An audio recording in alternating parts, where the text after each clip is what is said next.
Pit. Chapter 19. Jan Loses Heart. "Who's there?" Chad asked hoarsely. "It be Jan, Mr. Chad. So they got you, too," he added bitterly. "They got me all right," Chad said. "I woke with a blanket over my head. I don't know what happened after that. When I came to, I was here. Where are we?" "I don't rightly know," Jan answered. "But I knows who put me here. It were that Torgan." "Torgan? But he left, ran away." Did that just to put us off scent, so to speak." Chad tried to collect his scattered wits. "But how did he get into the house?" "That's what surely beats me, Mr. Chad. Yet he were in all right." "You saw him?" "Be sure I saw him. It were this way, Mr. Chad. Yesterday morning, afore I went up to the cave, I fixed 2 boards in the passage by the cellar door so that they'd creak if anyone trod on them. It were not Torgan I were thinking of, but them 2 chaps, Ben and Jake. I hadn't been in bed an hour when I heard the creak, and up I got. I slipped on a pair of trousers and my old rubber-soled shoes and went down. Didn't have no light even. Sure enough, there were Torgan." "But how did you know if you had no light?" Chad asked. "Her had one. Her were just opening the cellar door. Had a key all right. One he'd made himself, I suppose." "Not a doubt. If I'd had sense I'd ha' come back for you. But I was so afraid of missing him and so sure I could tackle him myself that I only waited till he were inside the cellar afore I went after him. There he was with his torch stooping over a flagstone in the floor. He did something, I couldn't see what. Part of the wall swung back just like that door Miss Wanda found into the secret cellar, only this were in the left-hand wall. Then Torgan stood up, went right across and walked through the opening.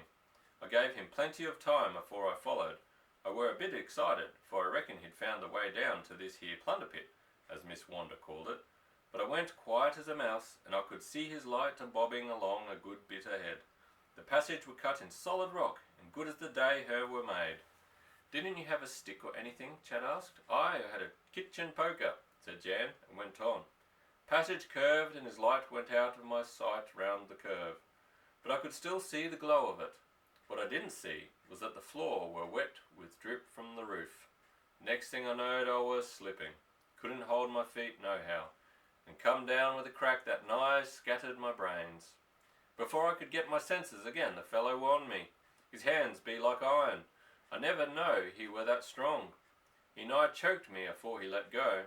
Then he turned the light on me. 'I thought it were you, Otter,' he said, speaking quiet as you like. But there were a glitter in his eyes as fair scared me.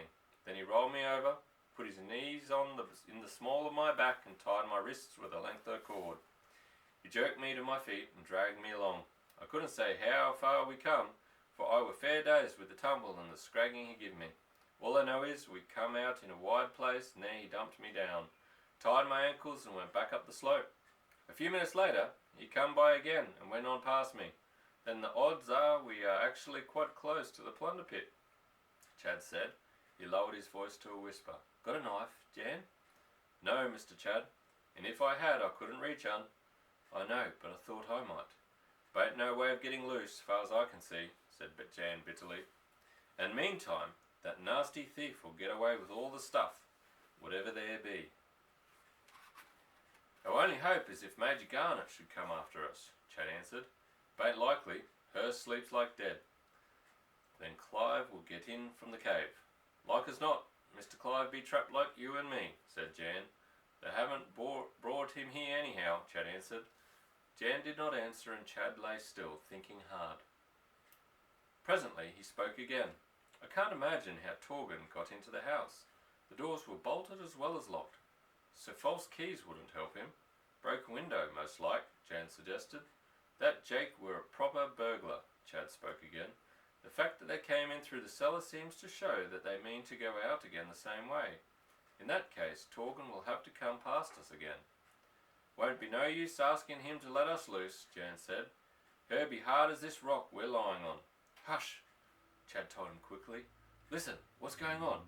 From somewhere in the distance came a sharp snapping sound, which echoed dimly